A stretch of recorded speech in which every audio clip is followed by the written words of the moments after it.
Hello, my name's Anselmo. Um, this is my YouTube channel. I did have a video on here before. It was a little older video. I wanted to redo it and kind of revamp my little channel. I do have another channel that's more of I talk about video games and movies and stuff like that, but this is my more personal channel. So yeah, I'm going to remake the first video I had made, which is just just a little history, of my relationship with the big God. I've currently become Christian. It's about a year. I'm about a year in. Honeymoon phase isn't over yet, baby. But I don't know. I think everyone has their own path that they're on, and I would love to hear everyone else's path that they're on. But I'm going to talk about my little story. So I guess let's start at the beginning. In the beginning, there was Anselmo, and it was awesome. I always had a kind of a weird relationship with the transcendent, if you will. When I was a kid, I used to have these blackout sessions. I would just black out. I don't really know why. I was probably like 8, maybe. I'm not very good with time. But I was probably like 8 or 10 or something. But I would always just black out. And when I was blacked out, I would always remember. It sounds so stupid, but I'd be in the presence of this unimaginably large thing. This other. I would end up just calling it other, the otherness. And I just remember it was so immensely huge, and I remember every time I would look at it, because I would be floating in this blackness. Every time I would look at it, it would change shape. It was like this big geometric thing, this amorphous geometric thing. And that feeling always stuck with me, the feeling of being insignificant against a transcendent other. And that's kind of a feeling that's always kind of been with me. And it's kind of what I've spent my life searching for. So I was born into run-of-the-mill Protestant, non-denominational Church of Christ. They wouldn't call themselves non-denominational. They would call themselves the original church. The Church of Christ. It was good. Everyone was very nice. It was very loving. I didn't really have a problem with it. But I did reach a certain age, probably around 10, maybe a little later.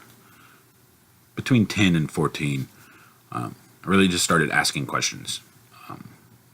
And I was always raised to ask questions. My father was quite a what's the term? Contrarian, maybe. He just loved to stir things up and ask questions. He was a very inquisitive fellow. So I feel like, you want to be like your dad, you know, if you loved him. And I loved my dad, so I wanted to be like him. So and plus I wanted to know, like why. I wanted to delve into these questions of the church. Why are we the original church? Why this? Why that? And Church of Christ, they didn't really talk about any other religion or any other faith or anything else, really. It was just that. And they didn't really like little kids asking questions. It wasn't like, don't you dare ask questions. But it was more like they just passively just kind of passed the buck, Yeah, I think that just kind of aided to my growing preteen angst. Because the last thing you want to do to a preteen is just shrug them off. Because, they don't. They're rebellious, right? And, I did enjoy, Oh, yeah? Hear that bird? I did enjoy it. I enjoyed being a Christian. I enjoyed the fellowship. I enjoyed the singing. I loved God. Everything was great. I went to a church camp, a Church of Christ church camp, Peach Valley. Peach Valley represent. I really enjoyed it. I loved it. I loved everything about it. When I was a little older, when we started going to another church camp called, what's it called? Bandina? I think it was called Bandina. Bandina! I was a little older at that point. That's when things started to get a little rocky. That was, I think I was 15 when I started going there. At 14, I was baptized. But yeah, around 14, 15, I started going to Bandina. I started being a little more rebellious. And I just became more interested in kind of the inner life, I guess. And there was more to God and more to Christ than what was being presented to me. What was being presented to me was nice. There was nothing really wrong with what I was presented with. It just felt incomplete. I just felt unfulfilled. So I felt I need to. I'm a searcher. I'm a searcher, and I search. It's what I do. So what was presented to me? There was a camp counselor there. I cannot remember his name for the life of me. I can't remember his name at all. I remember he was short. He had black, like long hair, to like his shoulders or like his neck. And he taught me and some other campers, like, I guess would be considered like meditation, like Christian meditation.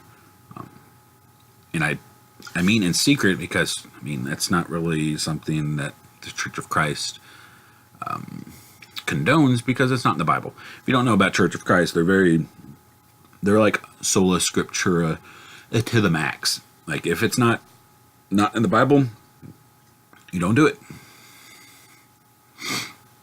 Holidays aren't in the Bible. Don't do it. Christian meditation, not in the Bible, don't do it. Just don't do it. But I was very, very interested in this inner life that I was seeking. So those early meditative experiences, I guess I was like 14 or 15. Very, very formative. I remember he would walk us through the meditation, and I would see like a cabin on top of a tall hill, and there was a single chair inside,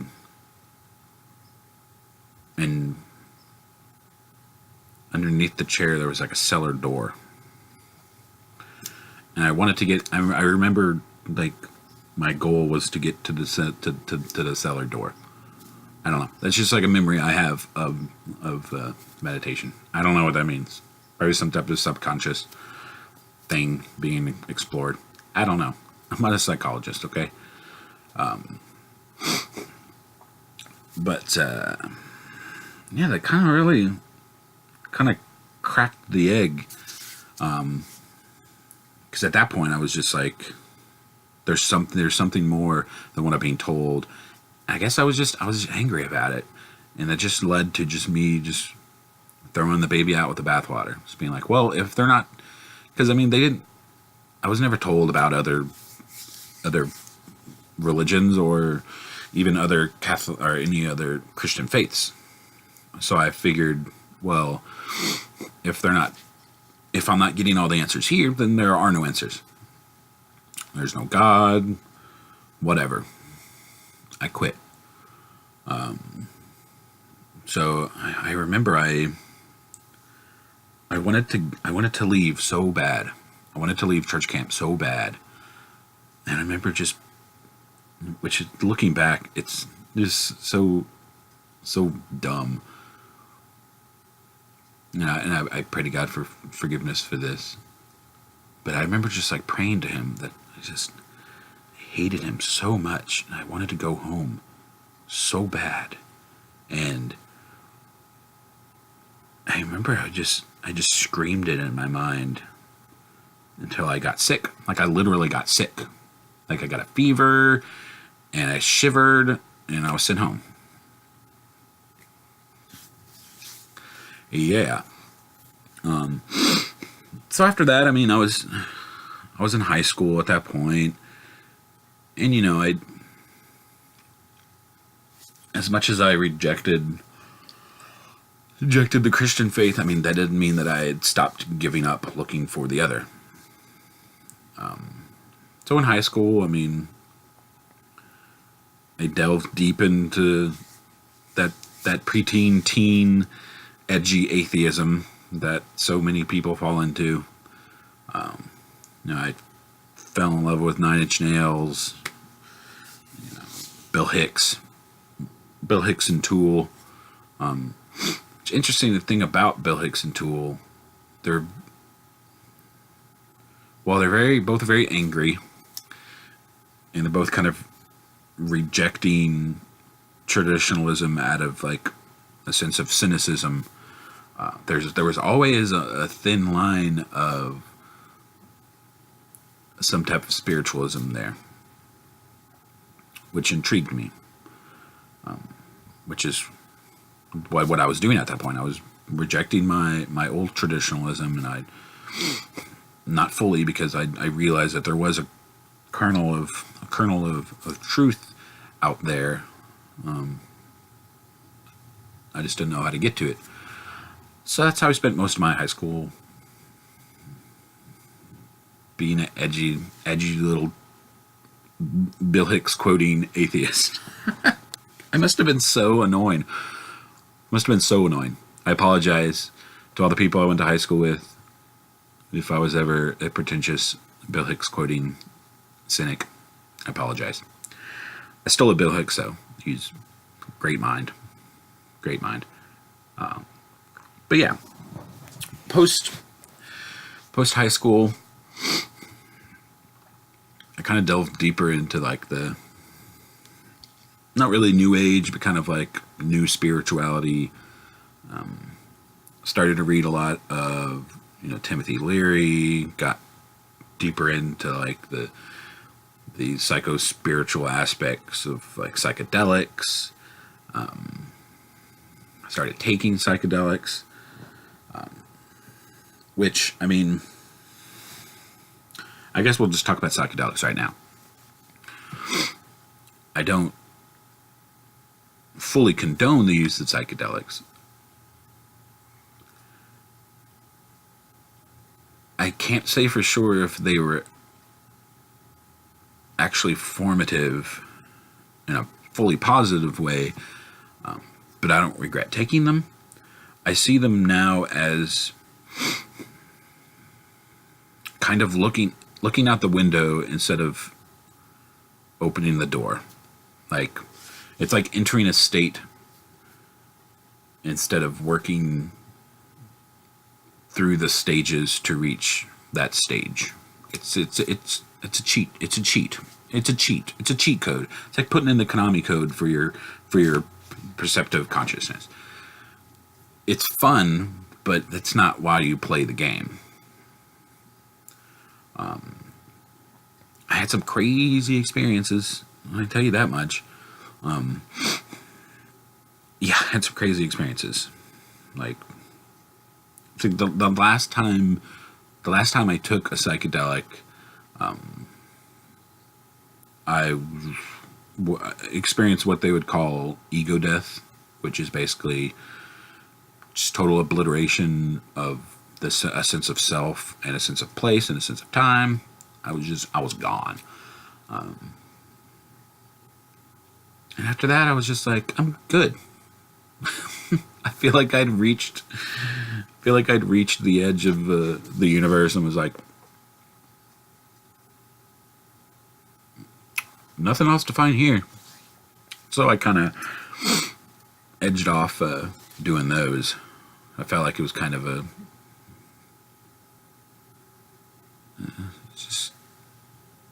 they're not really worth it personally. If you take them for spiritual or therapeutic, especially if you take it for therapeutic, like, hey, like, I can't fully judge, but to me, psychedelics are dangerous in a sense that they can create meaning where there is no meaning, and we're creatures of meaning, and if we just rely on something that just creates meaning instead of us finding meaning, discovering meaning, then I don't know if that's totally spiritually healthy. It can invite a lot of misconceptions, and I don't fully condone them. Do I regret doing them? No, not fully. I had fun, whatever. But yeah, in that era, I was really into Timothy Leary, into Ram Dass, all the Eastern kind of stuff. I did start reading. I read this book, Aldous Huxley's The Perennial Philosophy. That's one of the books that, boom, totally changed my life. It's basically a collection of essays by Huxley that kind of searches for the perennial philosophy, as in like the core tenets that unite all world religions. At least like the Abrahamic and Hinduism and Buddhism, basically. Those are the religions. It was fascinating. It was fascinating. It really opened up my eyes to like comparative religion and just studying world religions in general. And that's kind of where I first, at least intellectually, got introduced to Buddhism, which really fascinated me because it was a religion without religion. It was a religion without God. I know. I mean, some aspects and levels of cultural Buddhism can have deities, but not really. It's kind of complicated. But I was especially into like Tibetan and Zen. Zen especially kind of accepted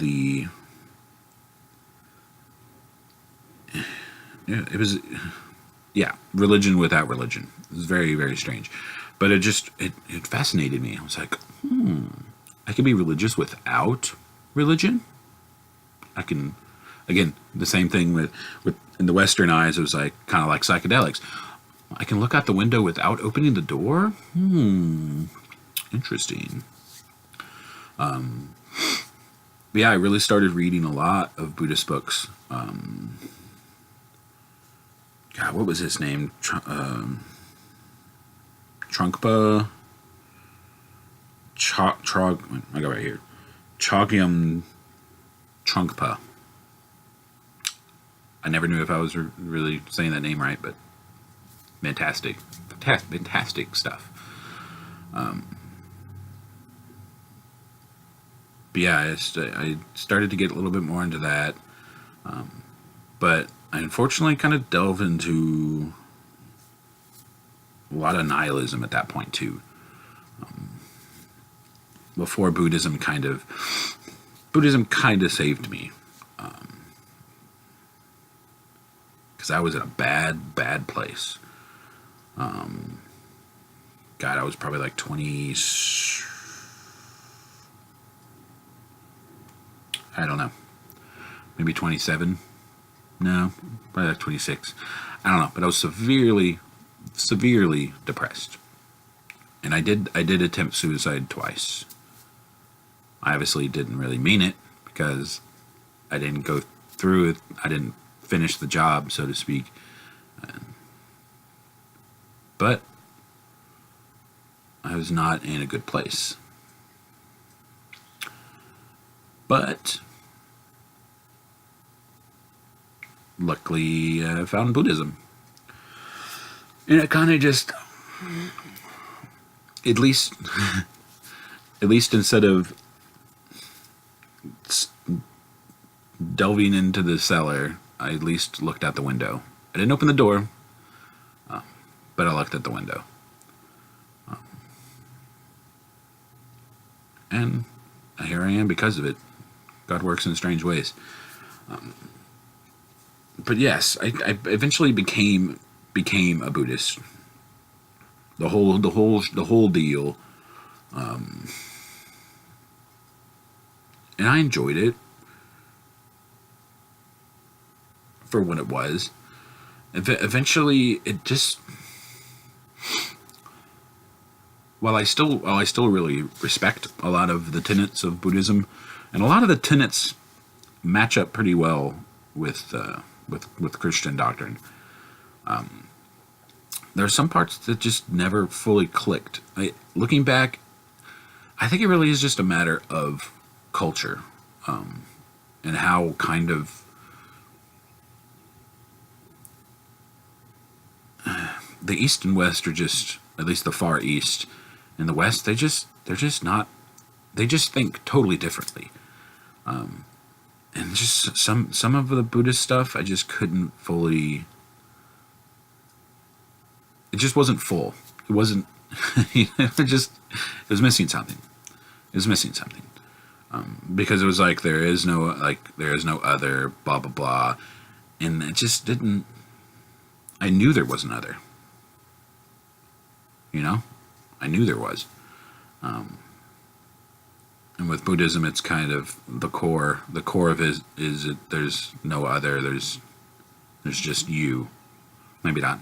That's kind of a misconstruction, but there's no other, basically.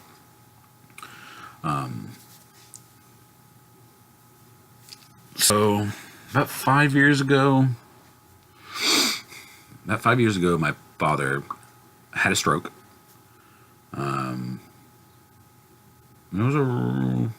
Actually, no, he died 5 years ago. I guess 8 years ago, 7 or 8 years ago, he had a stroke. 7 years ago. And that was rough. That was rough for everyone. And my dad was never, he was never super religious. My mom was more of the religious parent. She was born and raised Church of Christ, generations of Church of Christ. Well, as far as Church of Christ can go, which is like the 20s. So maybe not generations and generations, more like 2 generations. But anyway, my dad was actually born and raised Catholic, which is pretty funny. But he never really talked about it. But after that stroke, I mean, he had died on that table, and they brought him back. And some of the stuff that he said, that, I mean, he was talking to his brother that had died a couple years before, and like, my dad was not the type of person to make things up. He would, but always as a joke. But this was not a joke. Like, my dad was not a liar, and it kind of shook me up. All the stuff that he was talking about. But eventually he did pass. And yeah,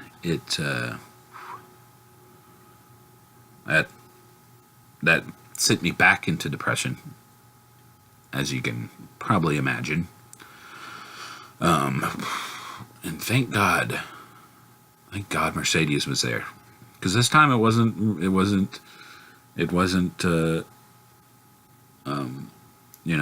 camp counselor or me finding a Buddhist book that saved me. It was Mercedes who saved me, and continues to save me on a daily basis. I would not be here.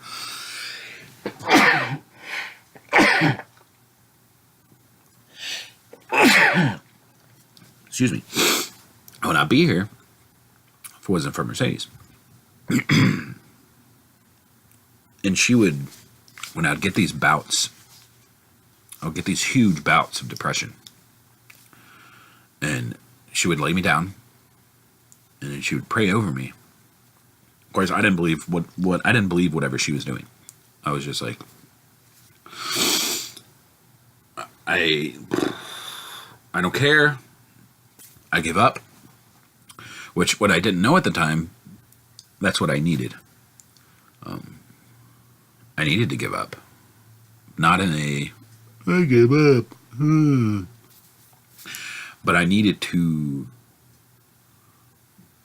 just submit to the other. And I did. And she prayed over me. And, at one point during the prayers, she would ask me, what would she say? She would ask me to repeat after her. Wow, I forgot what it was. But it was something to the accord of, I believe Jesus Christ is the Savior. But forgive me, Mercedes, I don't remember what it was. And she'd be like, you don't have to believe it, just say it. Just say it, and it has power. I'm like, I give up. It's this or death. So she would pray over me, and like right after she would pray after me, I would just suddenly feel a lot, like 100% better. Yeah, you could construe it to psychosomatic, but it would keep happening. I'd get these bouts. She would pray over me. I would get better. And just a bunch of little stuff just kept happening. That was kind of me inviting God back into my heart. And he started knocking on the door, quite literally at one point. This is 2016, I guess. The end of 2016, I think, or maybe it was beginning of 2017. I was 33. 33. And Jordan Peterson had just hit the scene. I don't care what anyone has to say about his politics. I don't really enjoy politics in general. I don't care about Jordan Peterson's politics. I don't care. But his commentary on the book of Genesis just staggered me. It just fit my mind perfectly. Like, it had been like it's like I had never heard it before. It's like I'd never heard those stories before. It's just like, this is absolutely fascinating. And we were watching that. We were watching one of his videos, his lectures. Yeah, one of his lectures on Genesis. And I'd forgot that I had ordered a copy of the Martin Scorsese movie, The Last Temptation. Fantastic movie. A little heretical, but fantastic. And we were watching it,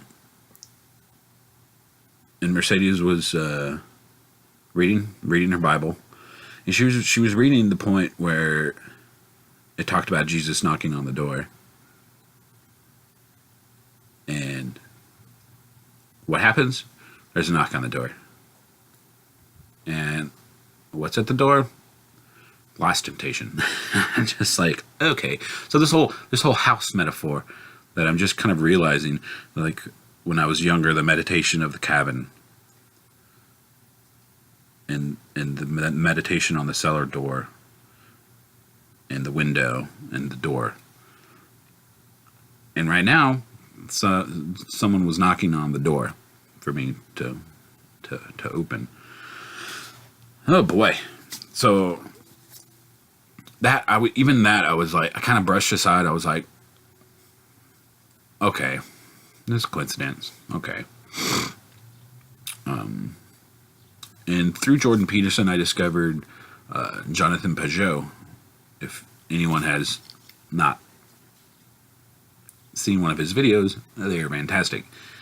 He's an Orthodox icon carver out of Canada. And that introduced me to Orthodoxy. I was fascinated. Because it took it took some of the stuff that Peterson was talking about and just blew it up in much more, just a different language. It was a symbolic language. And my brain's always kind of worked like that. My brain's always worked kind of like in a symbolic kind of way. So his videos really clicked with me. And I'd never heard of Orthodoxy. I was like, Orthodoxy? Okay. I mean, they claim that they seem really old and reverent. Okay. And Catholicism never really... I knew about as much as about Catholicism as like the Blues Brothers. Like, I knew that nuns wore the funny outfits and priests had the collars, and that was it. So Mercedes, I went along with Mercedes to her church a couple of times. I didn't know what was going on. It was enticing, but it just didn't feel... It didn't really hurt. It didn't grab me. But I was interested. So I just started doing research. I started reading a bunch of history books, watching a bunch of videos on Christian history, and it became very, very clear that it was either Orthodoxy or Catholicism. Those were my options. Because I didn't really...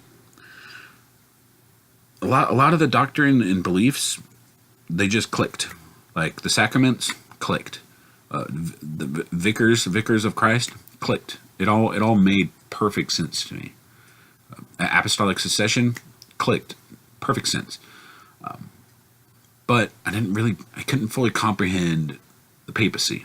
I was like, I don't know. I don't know what I mean. It just feels wrong. I don't know. It just doesn't seem right. So I followed Orthodoxy. Started going to an Orthodox church here in Austin. Fantastic. Just an amazing experience. The liturgy was just gorgeous. The architecture was gorgeous. Everything was just amazing. The people there were nice, but they were very. This is when I kind of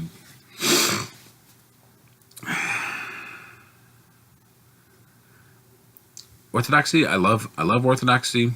They're my brothers and sisters, but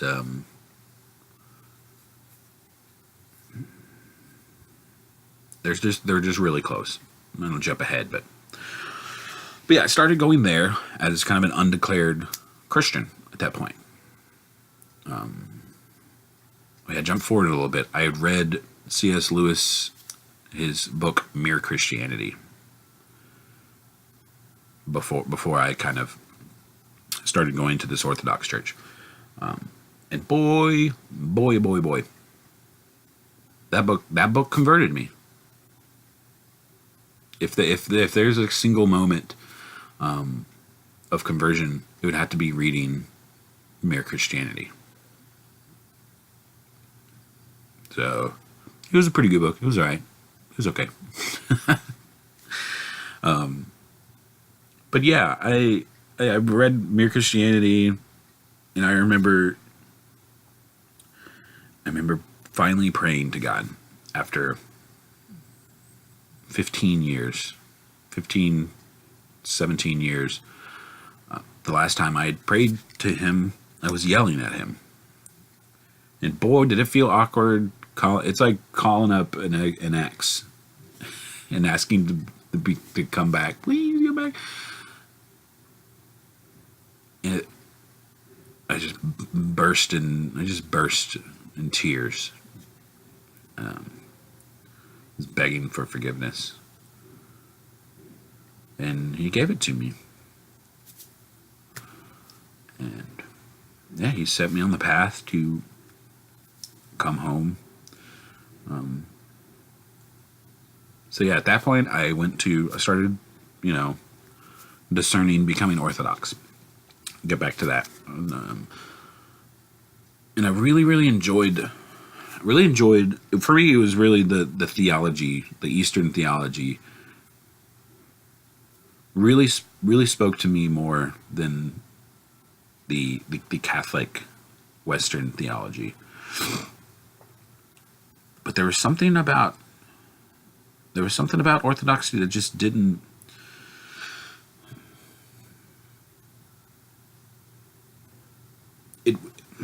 It's so ingrained. It's a very cultural religion, which has its good and bad to it. It's so ingrained in these people's lives that it's like breathing, which at face value, that's really great. It's worship is so ingrained in their life that it's like breathing. But how often do we take breathing for granted? So it just felt like, I don't know. It just felt like they were just, I don't want to use the word disrespectful, because that's not the word. But they were too comfortable with it. They didn't have, this is just personal experience. This isn't condemning all. This isn't even condemnation. This isn't. I'm not painting a broad stroke with Orthodoxy. I love Orthodoxy. They are my brothers. But I don't know. It's kind of complicated. I don't want to really get into it, but it just didn't feel right. So I spent Lent and Easter at that Orthodox church, and it was amazing. It was just amazing. But after that, I just kind of fell out. So I started reading more on Eastern theology. And one day I just Googled. Oh, no. I discovered, I forgot where it was, but I discovered that there are Eastern Catholic churches. I was like, okay, Eastern Catholic churches. Okay, interesting. So I started doing research on that one little thing that barred me from Catholicism, which is the papacy, and his supposed infallibility. I did more research on it, and I learned that the seat of Peter had only invoked infallibility twice in 2,000 years of history, and it's only to define doctrine when under attack from a heresy, you know. And it really is more of like he's not the Pope isn't like a CEO at a company. He's like the referee at a baseball game. You may not like the referee, but without the referee, there are no rules, and without no rules, there's no game.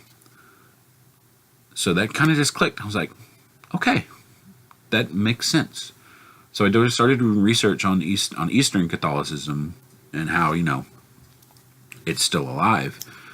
So I just Googled Eastern Catholic, Austin, Texas, and the first one that popped up was Our Lady's Maronite Catholic Church.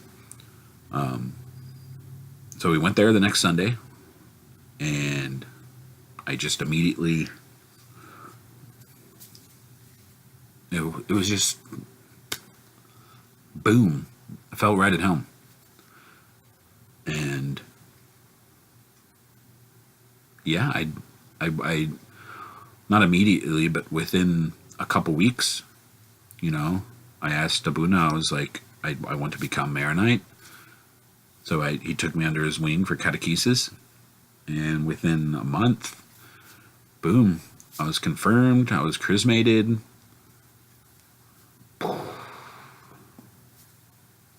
Boom.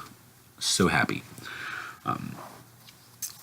And around my birthday, I decided to discern deaconship, diaconate. I don't really know the proper word, but I want to become a deacon. I feel like this is,